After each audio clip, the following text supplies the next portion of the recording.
Hey YouTube, welcome back to another episode. This one is going to be slightly different, a bit of a reaction, a bit of profiling, a bit of everything, a bit of bad mouthing too. Okay, so a couple of days ago now, I was watching the Interview Room channel. Okay, now the guy that runs the Interview channel, he is an ex-cop, right? An ex-copper.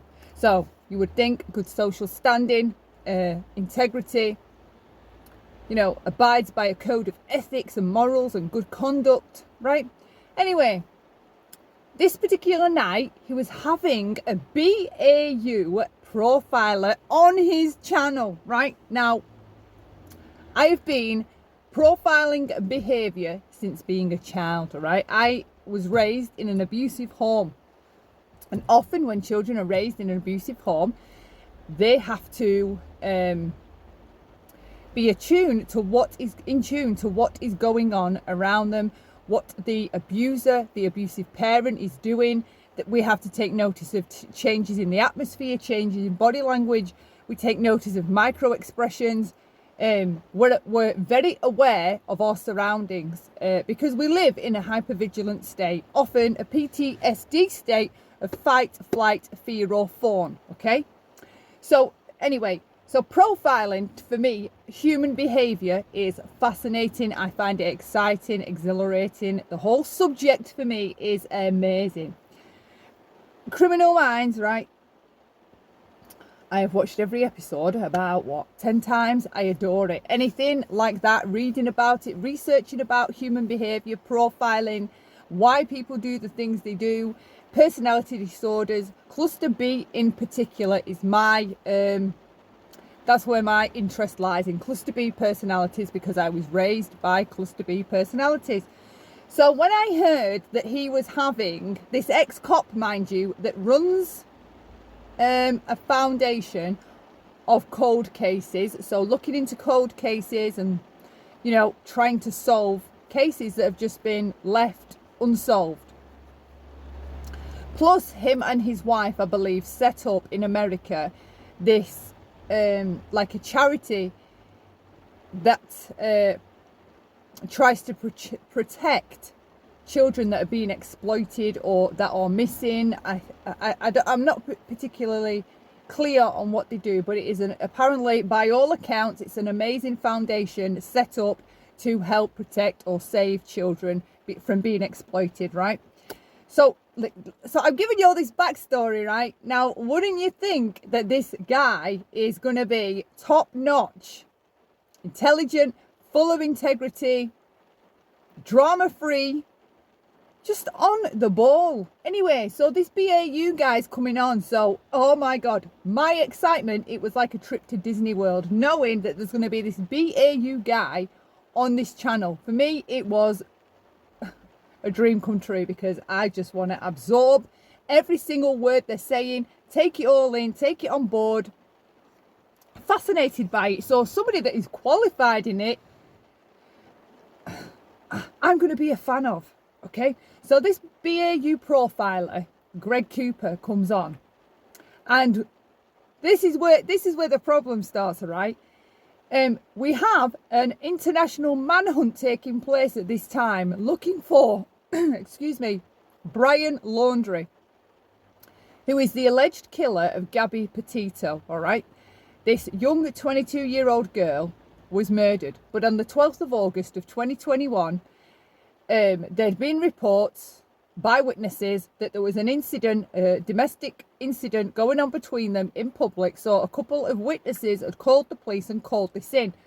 One even cared enough to get the registration plate of the car, the van that he saw them both getting into. Okay, he cared that much to take a picture. So for whatever he saw, because it's kind of like changed slightly now, but whatever he saw, he cared enough to call it in and get a snapshot of the registration of the van.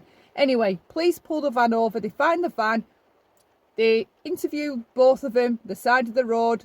Gabby is in a terrible state. For me, there was red flags all over that narcissistic abuse was taking place, which I've outlined in another video of mine. The specific points that if those coppers had training in narcissistic abuse and predators and manipulation, they would have spotted the same signs.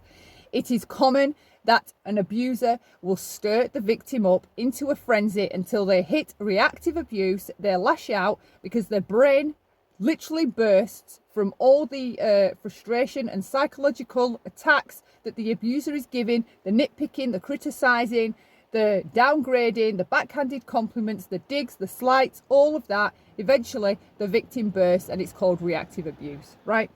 For me, that is exactly how the scene looked. And also, another clear sign of that was the fact of how cool and calm Brian was, right? At the scene on the police body cams. He was super calm, laughing, jovial, joking, chill, right? He even said at one point, I wouldn't even really call this a disagreement. He'd had his hands around her face. He'd locked her out of the van, chucked a bag on the back of the van, had her phone, and was trying to drive off and abandon her at this destination they were at. Somehow she clawed her way into that van and got back in the van, and whatever was going on between them continued. Anyway, they were stopped by the police, separated. It all kind of went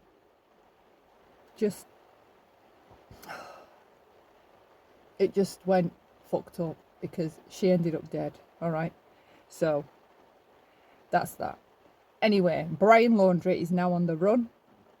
There's a manhunt going on. I mean, Dog the Bounty Hunter's involved. It's turned into quite a spectacle, in my humble opinion. It's like a laughable joke with people jumping on this horror of a story for clout, internet fame, subscribers, attention, the glory of it all. It's got quite sick. So anyway, there is an account on Twitter run by somebody called Nomadic Trek, all right? Now, Chris McDonough, who is the creator, the channel owner of the Interview Room, decides that Nomadic Trek is Brian Laundrie with no proof, none. The proof that he showed, it did not direct, to my mind, in any way that this Twitter handler was Brian Laundrie. Chris would not have it, right? He put a title, which I'm going to insert pictures. So his thumbnail said, confirmed this Twitter account belongs to Brian Laundrie. He had, I believe, possibly 89k subs, right? He gets anywhere between 60 to 150k views on his channel. So in effect, he was directing all of these subscribers to believe that this account was run by somebody where there is an international manhunt taking place across the country of America and elsewhere if need be. And he directs and incites all this hate and these false accusations towards this Twitter account, Nomadic Trek. It gets worse. The BAU guy that's come on hasn't come on to tell us or teach us or, educate us on profiling, which I was hoping for. He's come on to assist Chris in dissecting the tweets and memes that Nomadic Trek had put out to prove that this person is sociopathic and it is Brian Laundrie, okay? I was shocked at the profiling that went on. I stuck around to listen to it. I was gobsmacked, mind blown. It was a whole bunch of crap. Absolute crap. They were making, do you know like how they say you have to follow the evidence instead of deciding which way the evidence is going? You've got to genuinely, authentically follow the evidence rather than deciding which way you want the evidence to go, right? Well, this was a case of deciding where they want the evidence to go, and for whatever reason, Chris McDonough had it in for this account, Nomadic Trek. So Nomadic Trek is flooded with hundreds and hundreds and hundreds of people going over to his Twitter account, making accusations, having a go at him, accusing him of being Brian Laundrie, saying all kinds of nasty shit, all right? It was disgusting. People in Chris's chat when he did this live were even commenting to him, do you know that this is Brian Laundrie, right? How can you do this? You've no proof, right? Hold on a minute. I don't think this guy is Brian Laundrie. What are you doing, right? ignored all those tweets. I believe his wife was a mod in that chat that night, and she was deleting anybody that was talking and making comments like that, right?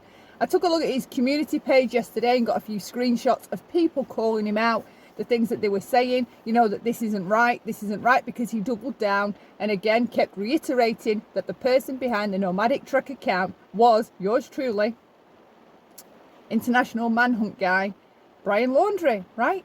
Just continued doubling down rather than accept that he'd probably made a mistake. He doubles down.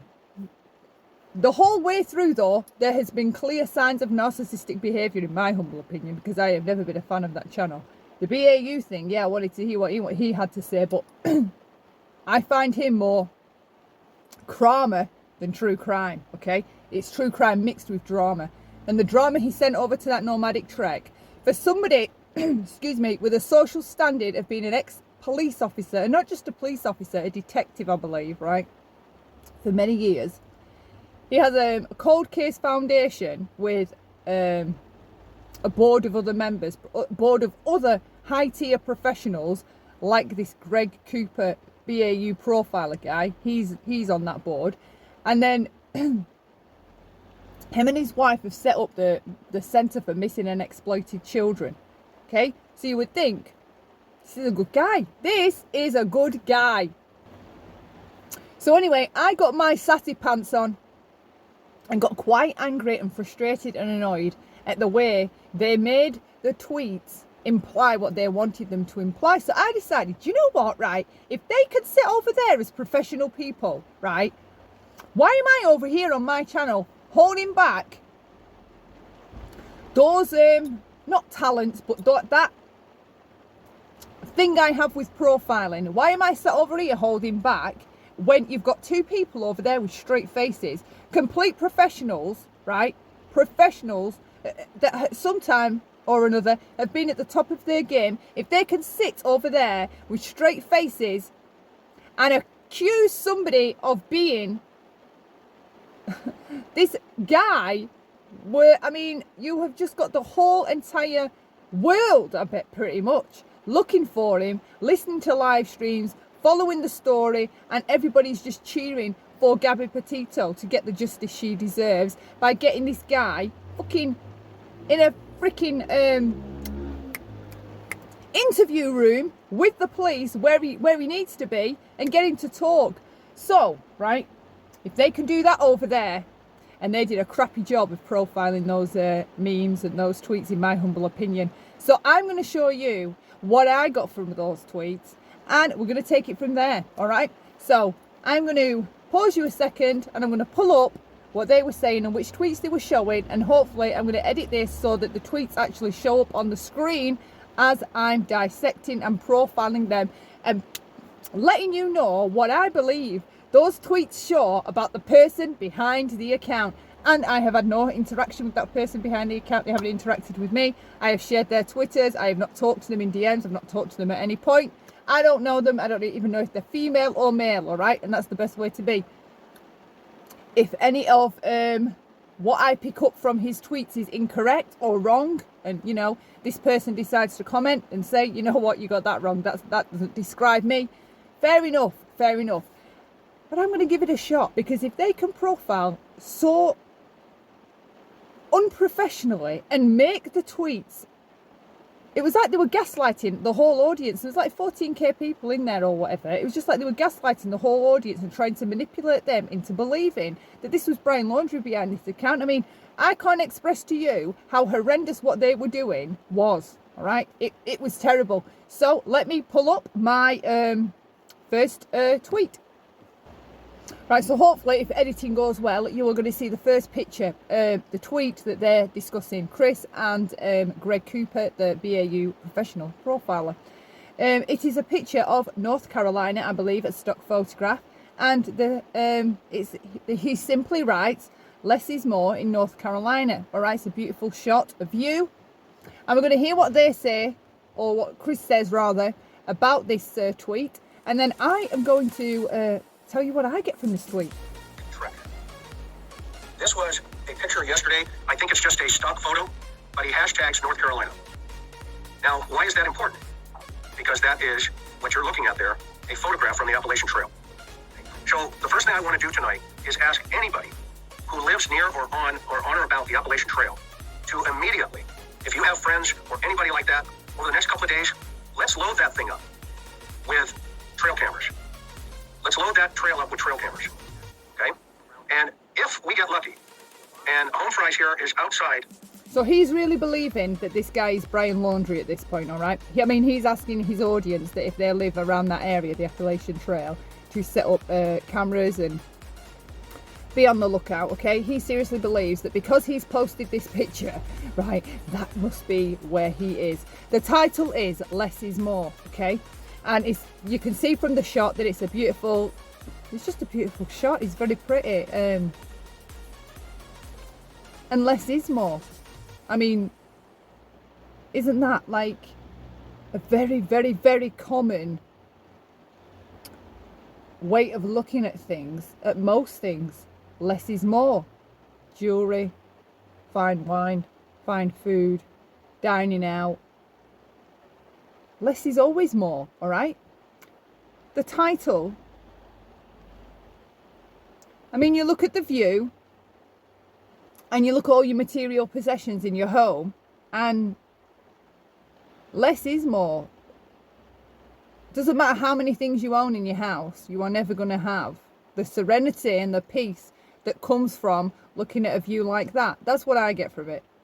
Of cell service, and something catches it, i.e. one of these trail cameras. If we can catch him on that thing, I think he's headed north. Let's go to the next one. So this is from his bizarre design, right? He goes, I choose to only spend my time in places I don't have to wear shoes. Okay? Well, we all know that in a lot of his videos and a lot of his social media, he projects this idea of survivalist, but more so, I think he's more of an earthy, kind of guy who has, probably some survival skills. Okay? But he is not anticipating what's coming for winter. And that's why he learned from somebody. And I'm going to show you who that person is tonight and who he idolized. Okay? Keep going. Do one more. Right. So that picture, I bet I can't go back now. That picture, hopefully you can see it on the screen. Let me just pull it up again. See, for Brian, the fact that he likes to brag and talk a lot about he doesn't wear shoes when he's doing these hikes with, or when he was doing them with Gabby. For me, it's like grandstanding, all right? Look at me, I do it in bare feet. He enjoys the attention that draws, right, to him. It's not about being a survivalist or being at one with nature. Only in my humble opinion, it's all about, it's his narcissism. It's like you get survivalists, naturalists that are, they're all green and all about the earth and things like that. I think that's his mask, pretending to be this survivalist. And look at me, I can go one step better than any other survivalist. I don't wear shoes. Check me out. I can climb rocks and I don't wear shoes. I simply believe that that's all that the non wearing the shoes was. It was to impress people and to draw people to comment on it and notice it. He wanted to be noticed, all right? And he used not wearing shoes on difficult hikes to get it, my opinion. Right, the next one. This one is for Brian. We are going to move on to the Nomadic trek. I'm just going to touch a little bit on as he leads into it, okay? Because mixed in with the memes and the tweets that he discusses about Nomadic trek, there's a couple in here from Brian Laundrie from his Instagram account, all right? Here's the first clue he gave us. I've hiked hundreds of miles on the AT. And this was that picture where he's, in the wind, that video running. Okay? Well, in this particular post here, and by the way, this is on his real Instagram or Twitter page. Okay? This was posted 63 weeks ago. I've hiked hundreds of miles on the AT, but hiking in Colorado seems like my ship crashed on a whole other planet. Okay? All right, so let's go to the next one, Dill.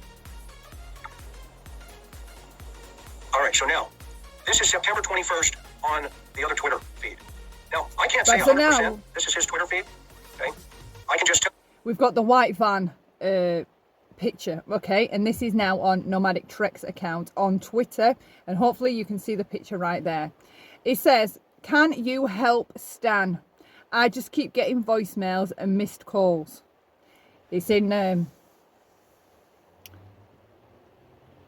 And then, oh, sorry, and then it says underneath the last cry for help, and there's a picture of the white van. All right, I think it looks like where the van was discovered, maybe.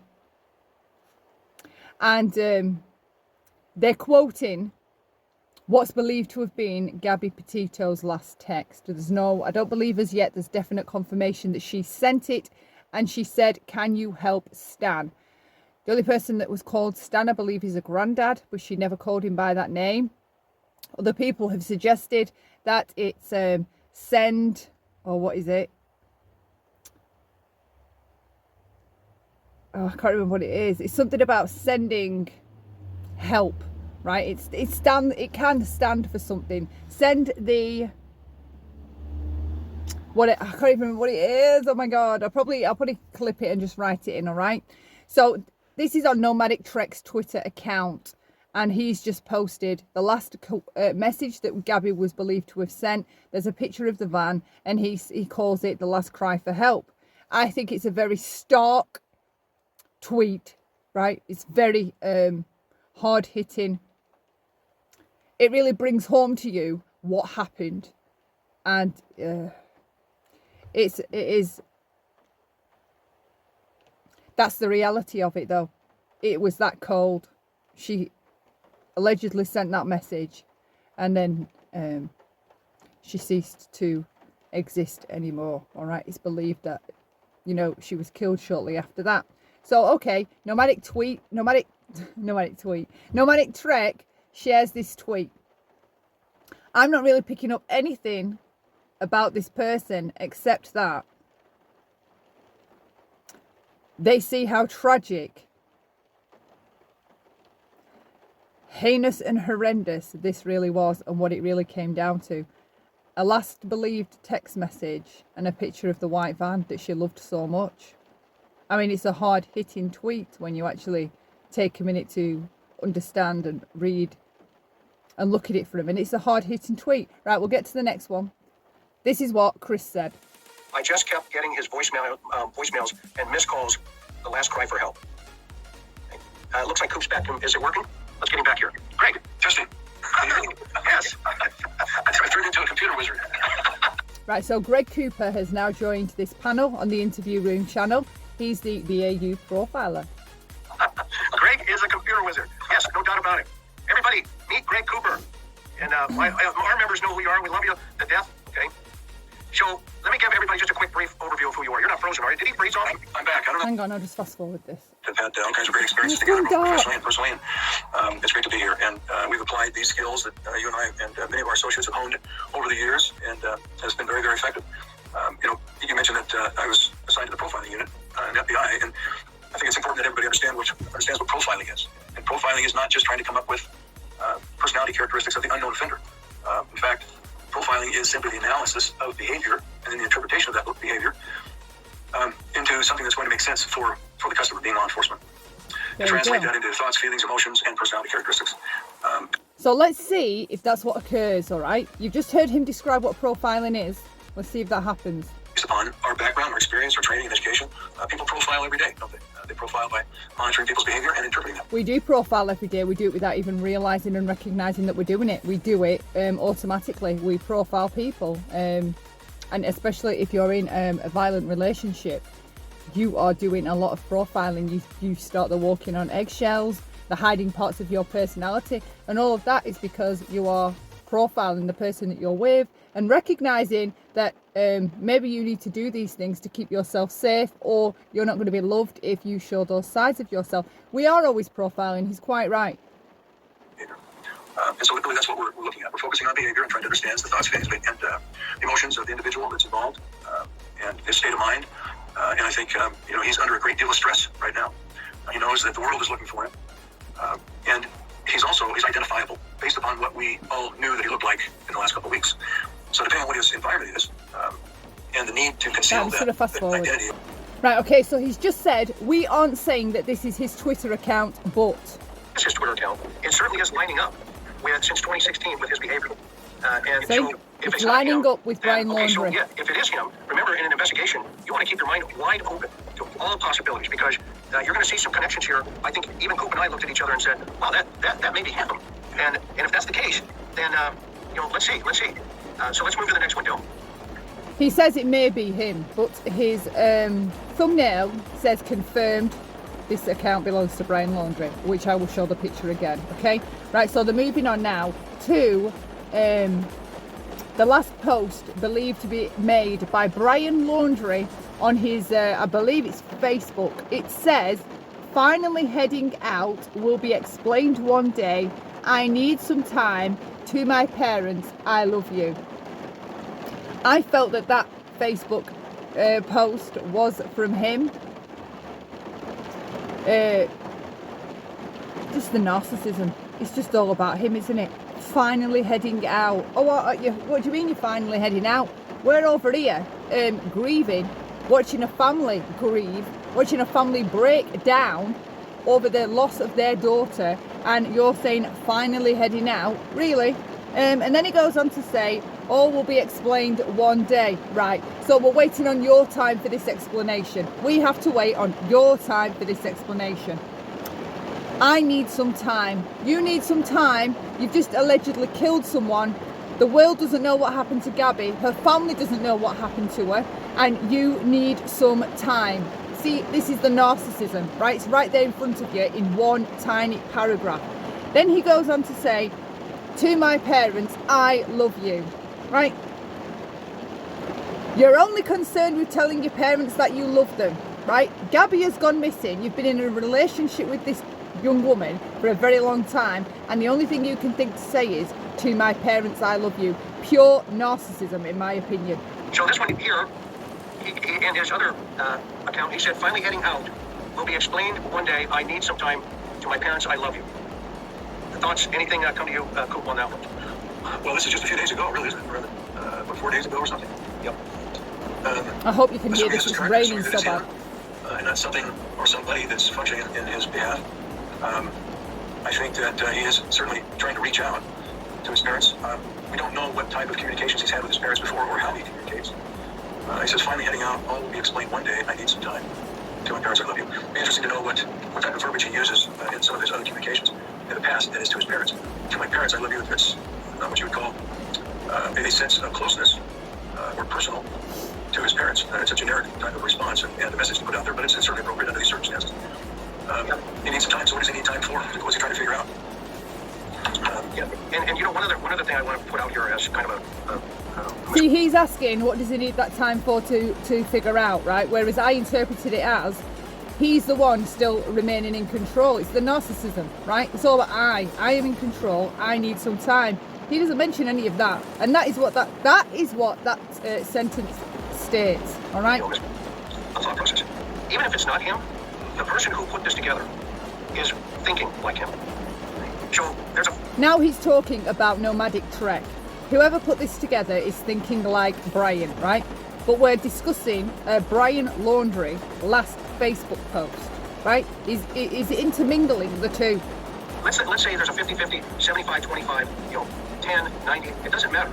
This is the kind of behavior that Brian is exhibiting all through this big picture here. And let's move to the next one.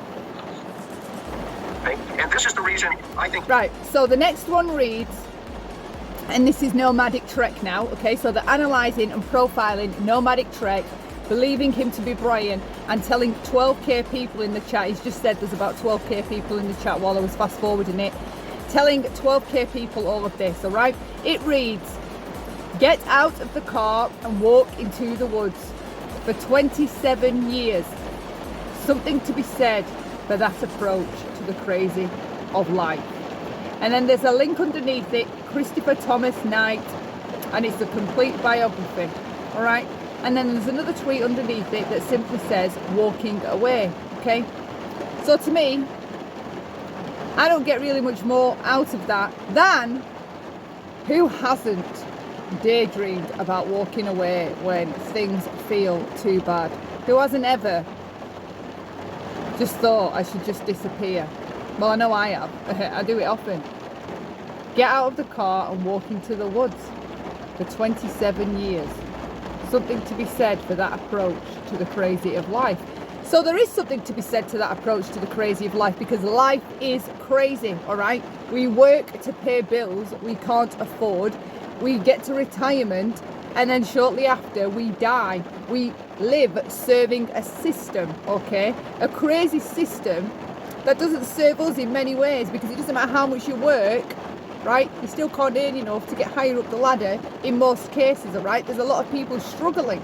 There is something to be said for that approach to the crazy of life. Going off into the woods, away from it all. That's what I pick up from that. And then the second tweet, walking away, ...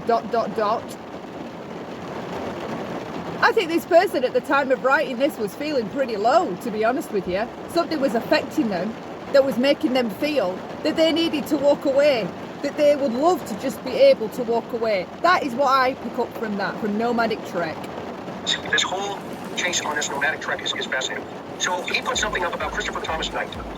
Christopher Thomas Knight was known as the Hermit in Maine. He was 30 miles off of the Appalachian Trail, and he went undetected for 27 years. Now, look at the note right underneath it, walking away. Brian's personality is all about not connecting with society. And he was taking Gabby with him in that. Where did he learn, I think, some of the deceptive things that we're seeing here? Well, when you guys get a chance, go watch the documentary of Christopher Thomas Knight, okay, who they called the Hermit. He would walk backwards through the snow in the wintertime, so people thought he was going the opposite direction. Greg, what's your thought on that kind of personality? Right, so now Greg, the professional profiler, is going to make a statement about what he picks up about Nomadic Trek's tweets talking about walking away. On Thomas Knight, or anybody that identifies with Christopher Thomas Knight, is a person that wants to have control over their own lives. They're not comfortable interacting in normal society. They have a sense of need to withdraw from society. They don't function well, socially speaking, and they don't necessarily agree with social issues of society and the interaction with it. They see that it's better and more comfortable for them to be off on their own or with somebody in an isolated set of circumstances where they. See, he makes it sound as though it's somebody that's anti-social, all right, that has issues being social or being a part of a society. I am a deep thinker, and the crazy and the busyness of life, I don't believe we were meant to be put on here for this purpose, to serve the system, work until we die kind of thing, right? I just do not believe I don't believe that is what we were put on this earth for, just to work and then die. It doesn't just necessarily indicate somebody that's possibly antisocial or has antisocial tendencies towards belonging towards a society. I don't feel like I belong towards a society. I do my own thing. Living off grid, there's something to be said about living off grid. The people that live off grid aren't necessarily antisocial. He doesn't expand here and talk about somebody's emotional state. When we are in an emotional state, or we could be totally fed up, frustrated, depressed, the idea of solitude and just walking away and leaving all of it, right, sounds like heaven. However, most of us maybe crave doing that, wish they could do that, but we don't do that. It's not about being antisocial. Sometimes it's about the burden of responsibilities upon us constantly, right? Every single week, the brown envelopes come through the door, bills, bills, bills, bills, bills, and the pressure of providing, of continuing to keep what you've got the way you've got it. So just pressure. Why would you not at some point just daydream in a tweet about walking away from all of it? It doesn't mean he has to be antisocial. It doesn't mean that. Control that environment, the situation, and the circumstances that he's involved in, including people that he may be with while he's interacting. Pause this, hang on. Until he Right, we're back. senses, or rather, if he senses losing control, he may become desperate, and the ultimate control he has over his own life would be, or the life of others, is to either support and systematically encourage a relationship that he feels comfortable with, that he feels like he's in control of, and the ultimate control is over the life or death of somebody, including himself. See, he talks a lot about control, the isolation of walking away. It's about control. I don't necessarily agree with that either, right? Sometimes it's about giving up the control because we have too much. We have got to control in order to stay healthy members of society. We have a lot to sustain. There's a lot that we that we're in control of, but yet we've got to keep chasing other things to remain in control of that, i.e. a wage packet every month, right? You've got to still stick to being at work, chasing that wage packet in order to keep control of the home you own, the car you own, the life that you live, right? Sometimes we have too much control and you just want to relinquish that. Walking away relinquishes control to me. I do not believe that this profiler, right, is correct on that. I don't believe that walking off into the woods is about keeping control at all. I think it's about giving up control and just being free. That's what I pick up. Okay, next one, Dill. And let me say something about Christopher while we're going to the next slide. Brian says something, there's something to be said about him, right? Christopher Thomas Knight, who was a recluse. He was a burglar. He did over 1,000 burglaries. They hooked him up. He went to prison. But he lived without human contact for 27 years, like Greg was kind of pointing out, in the North Pond area of Maine. Well, that's just a short hop and skip and a hop jump away from, the trail. It's about 30 miles. Again, with the guy So that they're talking about, right? This Christopher guy, that he robbed houses and he remained undetected for all this time and was away from the whole of society. I have stated myself that narcissists and sociopaths and even psychopaths, if I could, I wish I could tweak and take out elements of their personalities, because parts of their personalities, I believe, would be helpful, right? They don't stop, goal driven, they go after what they want, they don't take no for an answer most times, they don't care what other people think, even if they're getting negative attention, they lap it up, all right? And I think sometimes, as much as I despise those creatures and I refer to them as monsters, they have no empathy, no remorse, no conscience, they're cruel, they're abusive, they're terrible members of society. I can also look at that from a different viewpoint, from a different perspective, and think, do you know what, some of those traits, if I could just pick some of those traits out, right, I think it'd do me the world of good. It'd give me a bit of a push to go harder after the things that I want and not worry so much about other things, or not doing this, I shouldn't do that, right? Some elements I can see out of those personality disorders would be good to have, right? I can see, even though they're awful monsters and I can't abide them at all, right? I can see that there's elements within them that if I could just tweeze and just pick that tiny bit out, right, it would help me, right, be a better version of me. But of course you've got all the rest of it that goes with it. No, I don't want any of that side of it, right? They're evil. So how Nomadic Trek is interpreting this Christopher guy, the guy that was known as the Hermit, when he's talking about just going off into the woods. This is again why I believe he's a deep thinker. He's looking at it from a different perspective, right? Maybe that person, I'm sorry if I keep saying he, I don't mean he, I mean they, right? It maybe if that person's at a low point in their life, they're considering, you know what, there's something to be said for living like that. I've said the same thing about other things hundreds of times that I've seen or heard about people do. You know what? I can half understand why that person did what they did, right? It doesn't mean I'm going to go and do it or I relate to it anyway. I'm just like twisting the perspective a bit and trying to look at it from a deeper level and from the other side. And that's all I believe that Nomadic Trek is doing. I don't think at all it insinuates that he's the type of character of the person that he was talking about in that tweet. He's quoting pop psychology. He talks about wanting to be alone in nature. And a lot of Brian's quotes and a lot of Brian's thought process is very similar to this particular, Twitter chase here. Now, if it's not him again, that I want you guys to see. Well, first of all, how do we know it's not him? I can't get under the line. Everybody, folks are saying it's debunked. Great, who debunked it? But if it is him, he's thinking a lot like Brian. Okay? If this Twitter guy is not Brian, then he has something. He knows something about Brian, because the type of information that right, listen. If this Twitter guy is not Brian, he knows something about Brian. You hear that, right? He is accusing this person if he's not Brian, right? So he isn't sure. He isn't sure. But he's put on the thumbnail confirmed, right? If he isn't Brian, he's thinking a lot like how Brian would think. Really? Have you entered the mind of a narcissist? How have you entered the mind of a narcissist? Because Nomadic Trek's posts and tweets do not scream narcissist to me. Here is very and I can consistent spot with him Brian's a thought mile process. away From a with my behavioral eyes side. closed. And so if we go back and we start thinking about, he characterizes his relationships with Gabby as complicated. He sees himself alone and in solitude. His parents are not stepping up to give information about his whereabouts. Okay? So they're trying to erase him out of the environment. And this is, one comment here, he goes, your comfort zone will kill you. Okay? Keep going. Right, so Nomadic Trek's tweet, it reads, your comfort zone, and it's a meme, right? Your comfort zone will kill you. And he has wrote, get out of your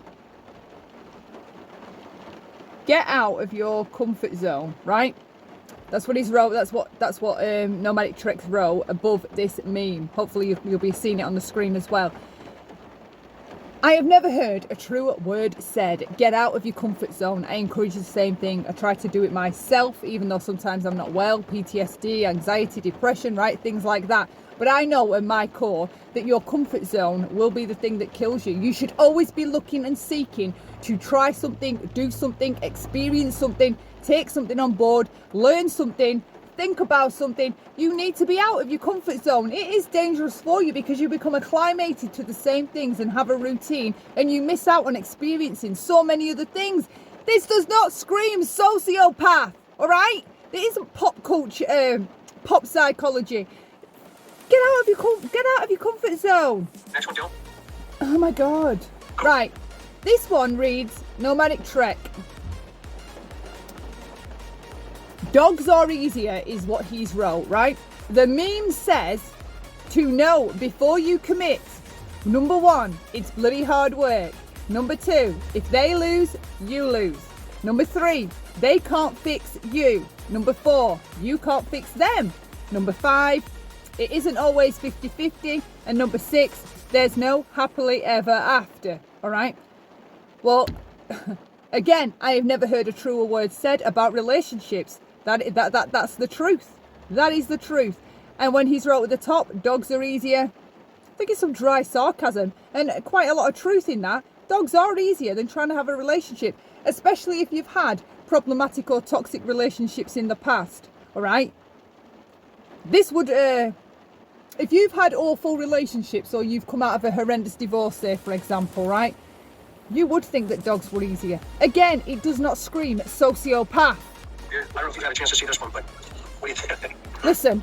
No, I'm not seeing this one yet. Interesting. I like 6. Yeah. Yeah, this is very interesting. This goes back to this focus and control that he either has or doesn't have in whatever he's pursuing. And then he assumes, he's presuming it's going to be difficult. He's presuming that there's going to be failures in the pursuit of that success. They can't fix you. Who's they? Well, it's anybody outside of himself. They, the authorities. Oh my God. They, psychology. Whoever they means to him. They, close loved ones, friends. It depends on what the background of the individual is. How is he interpreting all of that from that meme? That is a load of bullshit. Absolute bullshit. He is making it up as he goes along. Asking questions, who's there? It's a meme talking about relationships, right? If you've just come out of a horrendous relationship or you're on again, off again, things are complicated, it's quite toxic. One minute you're getting on with each other, the next you're not. You've been married a long time, you realise you don't really love each other anymore, you split up, whatever, right? How are you not going to think that dogs are easier? We all go through that process of thinking, I ain't dating again, I am done, all right? And I ain't putting up with that shit. It's how hard work it is, it's too exhausting. Do you know what I mean? And often, if the relationship was toxic, it does put you off going into another one, all right? You can be quite negative towards starting a new relationship or even thinking about having one. And again, dogs are easier. Where are they picking up all of this from? It's bullshit. Too, past behaviors predict the future behavior. The more we know about Landry, the more you hear him? The past behaviour predicts future behaviour. What?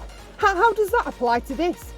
To know before you commit, right? They're engaged. Can sometimes predict about the types of behaviors he may be involved in and the interests that he has in terms of what his relationships have been like historically, what types of jobs did he have, what his employment record is like. Did he maintain employment for periods of time? We know that he's been living with his parents for the last, is it a couple of years? Has it been a couple of years, I think, with Gabby? Has it been that long? So, the question is, why aren't they out on their own? Why was he working, and what was that job like? And somehow they've been able to accumulate enough resources to go on this trip. Was Gabby working? Is he relying upon her resources, or do they commingle resources? So there's a lot of questions there that need to be resolved in that assessment of. So he's picking up all of that from this meme. Can you believe it? Total hogwash, absolute hogwash.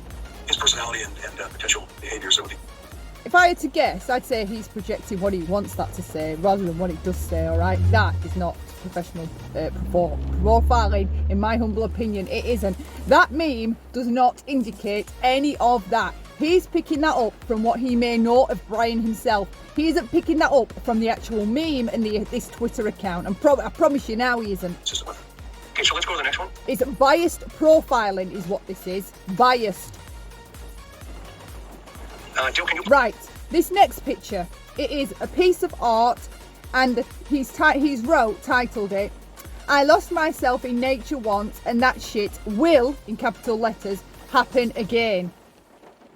It's a beautiful picture, mountains, greenery, water, flowers, right? I lost myself in nature once, and that shit will happen again, all right? Clearly it felt good. Right? They're reminiscing about something that they once did.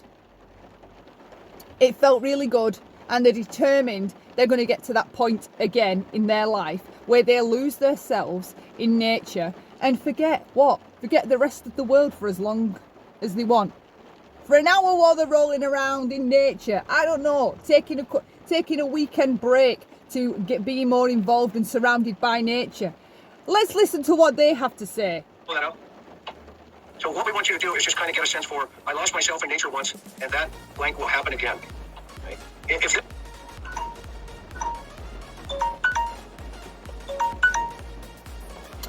Stupid phone rang and interrupted the bloody recording of it, right? So they've moved on to this one with Mickey Mouse, right? So you will see a picture. Nomadic Trek. His title is, Why Am I Anonymous? Because nobody should be able to meet their hero, okay? It's like a kind of a jokey meme.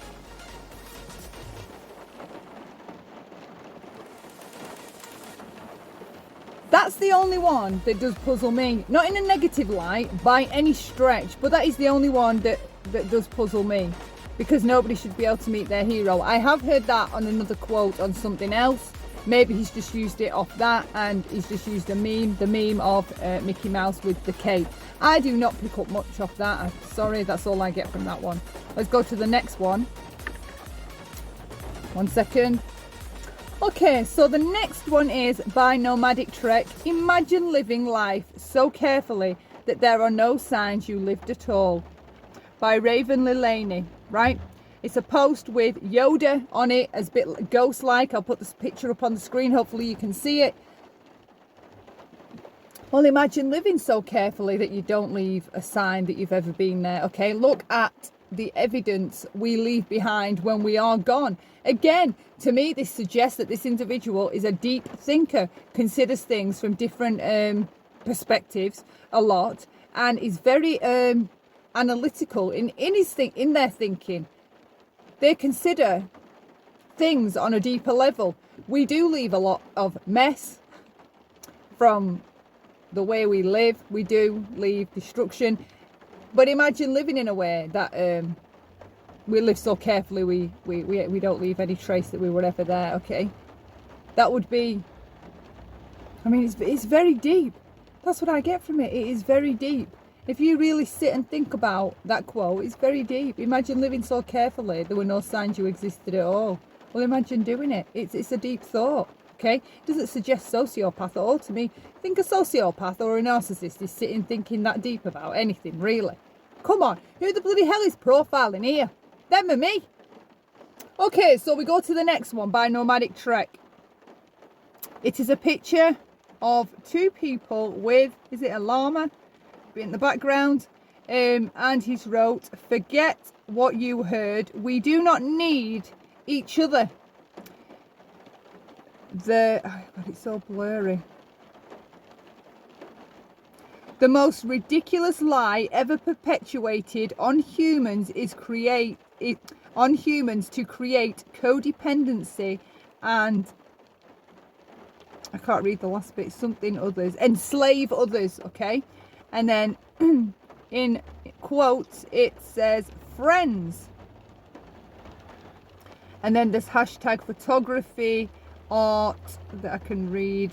And there's a few other hashtags, I can't make them out. It's very blurry, this screenshot, I apologise, okay? So he's saying here, forget what you heard, we do not need each other. The most ridiculous lie ever perpetuated on humans to create codependency and enslave others. Well, again, it's another really deep thinking thought, okay? It is very deep thinking. I don't agree with that personally. I do think humans need each other. I think we can live without. I do think we can live alone, don't get me wrong, right? And be okay and be self-sufficient. But me personally, I don't think that all these humans were put on the planet to just live individual lives on their own. I do think we were meant to be more open, more together. That's why there's so many of us. This is just it's a very deep and insightful quote. I don't think it means sociopath. Creating codependency. See, I don't know this person's experience of their life, right? But what I'm gauging from it is that they have felt. Let me get my words together. I feel like they have been very, very, very, very hurt by something, by possibly a relationship ending. And I don't know, maybe they stayed longer than they should have done.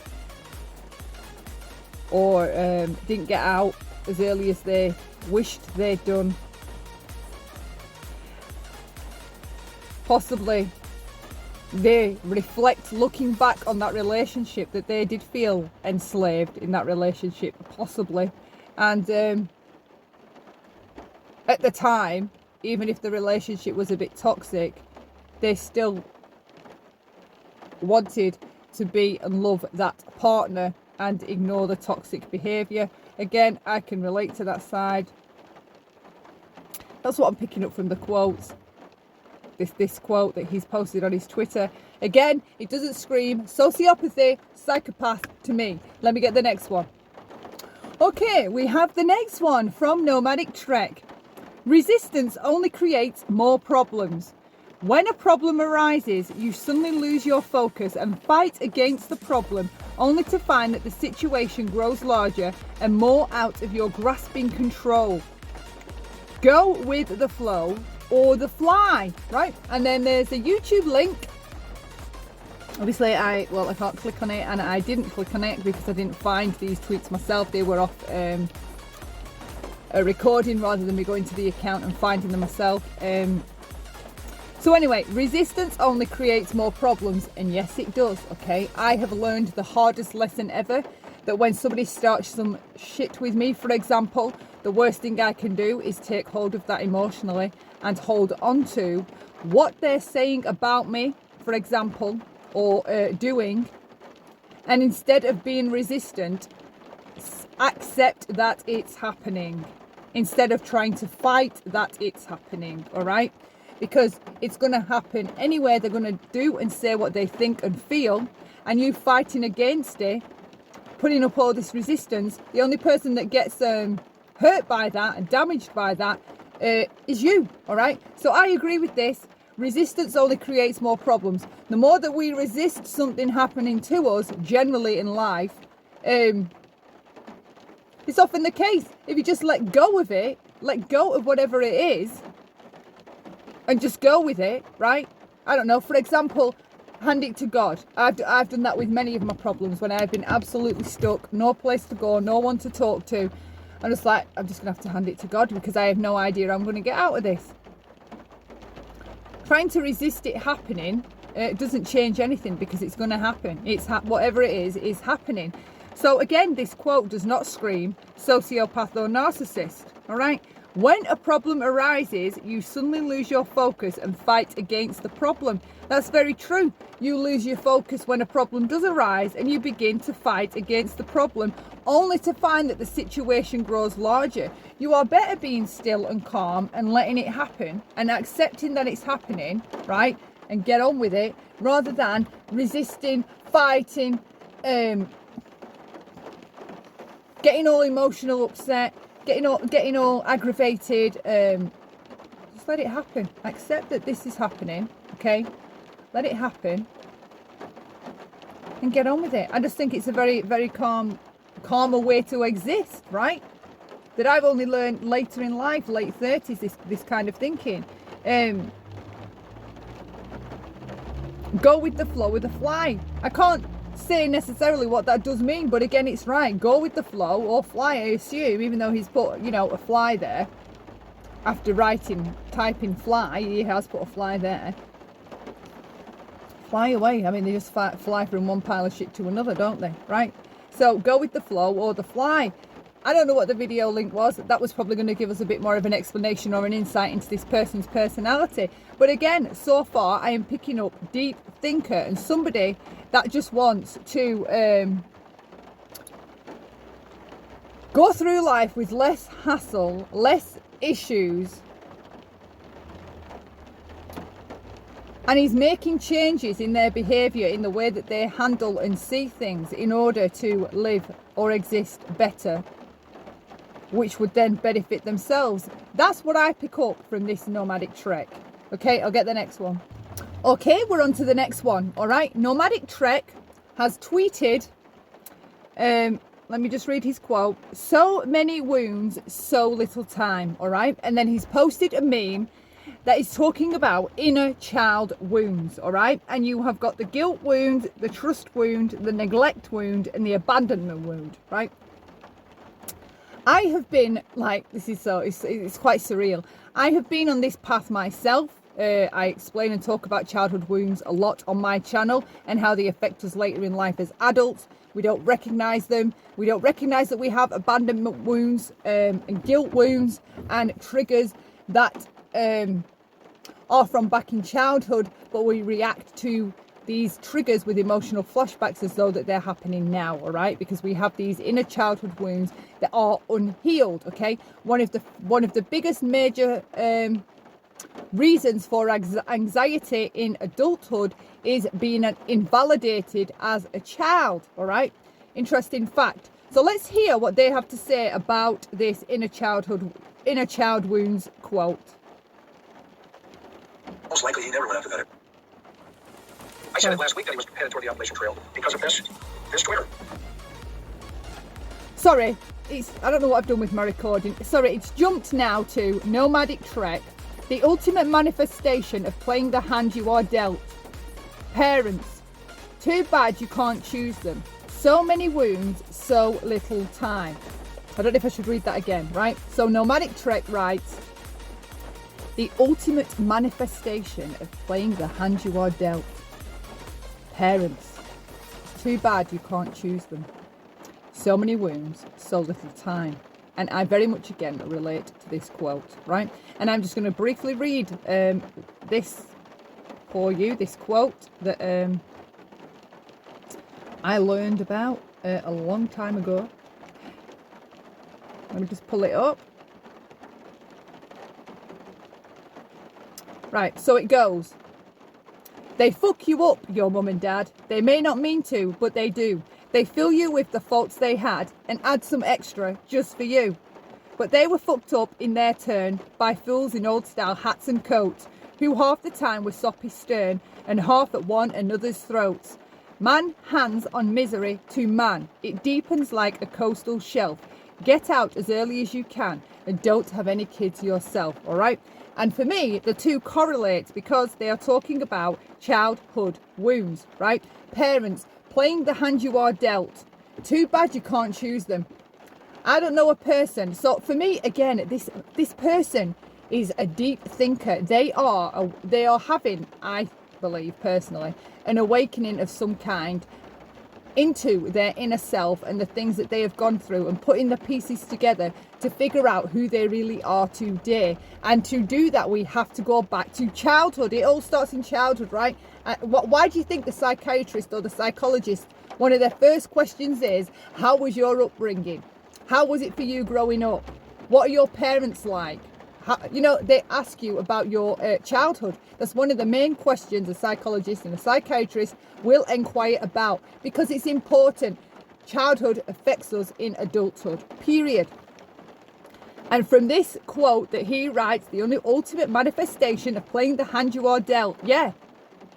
The ultimate manifestation of playing the hand you are dealt. Parents. Too bad you can't choose them. So many wounds, so little time.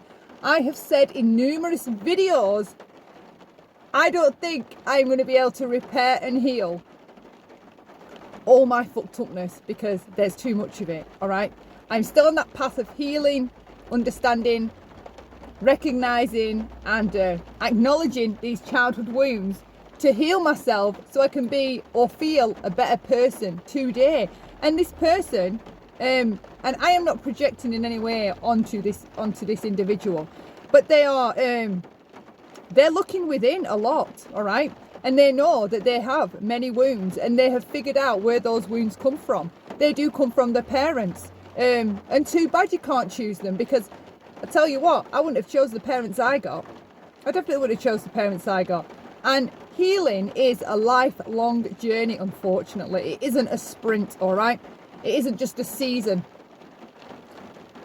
You have to take regular breaks from the healing work because it is exhausting. It begins to feel like a chore, right?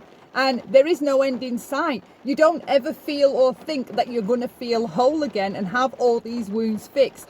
I relate to that quote. Again, a sociopath or a narcissist, no, it doesn't scream that to me. That's my profiling. Let's hear theirs. So, I don't know. It's a 50-50 right now. Thoughts on this one here, Coop, and what I just mentioned? Yeah, he definitely is going to be, preferably in a place that he's very familiar with, that he feels confident in, that he's developed a certain level of adaptability and confidence in surviving in.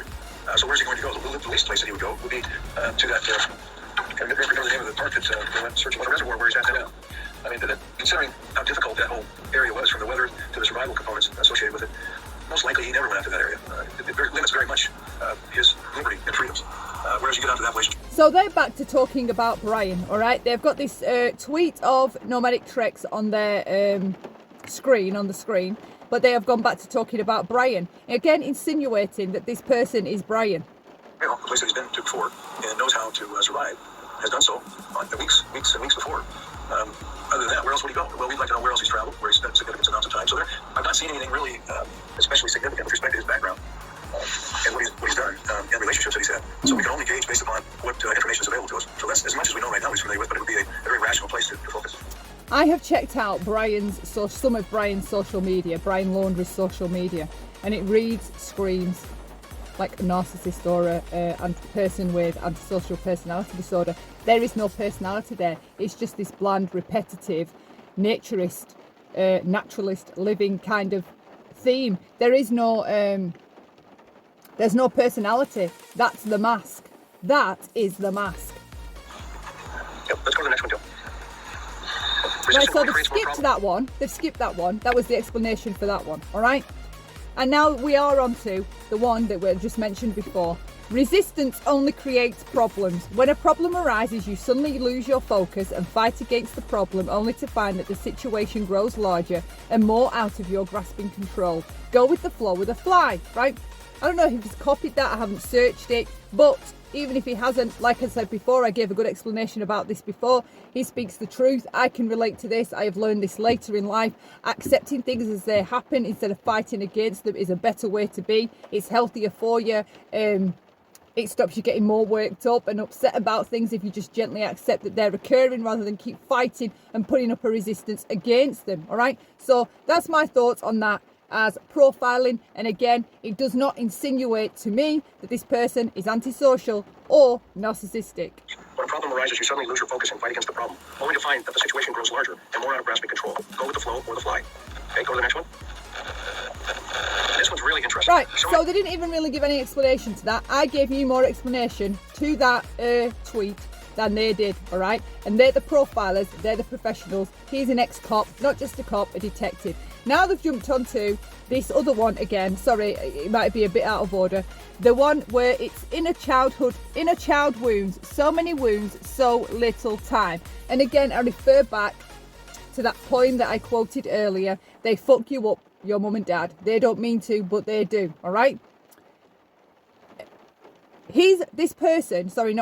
They are recognising inner child wounds that they may have. I think they're putting the puzzles and pieces together of who they are and what makes them who they are. And to do that, you have to go back to your childhood, all right? You have to go back.